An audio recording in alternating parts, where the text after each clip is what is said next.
Torej zgodba se je začela, mislim, da 52. Torej takrat je Coca-Cola valjda obstajala, bila je že zelo poznana, ampak se ni prodajala v Jugoslaviji. Direktor Slovenija vina Van Deu je pač prinesel iz enega potovanja steklenico Coca-Cole in prosil, sem nekaj zapisan, Emerika Zelinko, enega žganjarja, ki se ukvarjal pač pridelavo likerjev in takih stvari, da mu naredi jugoslovansko verzijo te pijače. Ampak niso jo šli kopirati, dejansko so naredili nekaj svojega, torej neka osnovna sestavina je bil šipek, limona, 11 zelišč, torej neka drugačna verzija. Skratka, imeli so jo pripravljeno februarja 53. In zdaj, kako februarja 53, mislim pač februarja, lansirati osvežilno pijačo, čist pač res beden mesec, ampak pa so prišli na idejo, ok, kaj pa je največji dogodek zdaj?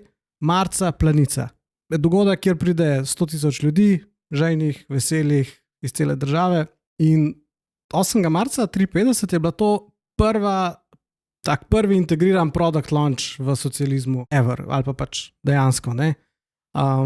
Vse se je štartalo že v Ljubljani na železniški postaji, ki je bila čisto pobrendirana, ali pa za tisti čas ful pobrendirana temi puncami, ki pijejo kokto, s temi naslikanimi. Ko si prišel tja, punce v kombinezonih z takimi škatlami lesenimi, s flašami noter, tako čez rame so jim vesele, ki so jih delile okrog, kamioni poslika. Tako enovita kampanja in ta organizator Planice rekel, da je pač tisti let bila kokta več reklame kot Planica sama sploh, ne. Ampak evo, efekt.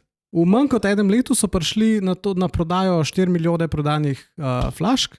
Pol je pa leta 68 je prišla Coca-Cola, je kar povozila kokto kot tako. Leta 74 je prišel tisti slogan pijača vaše naše mladosti.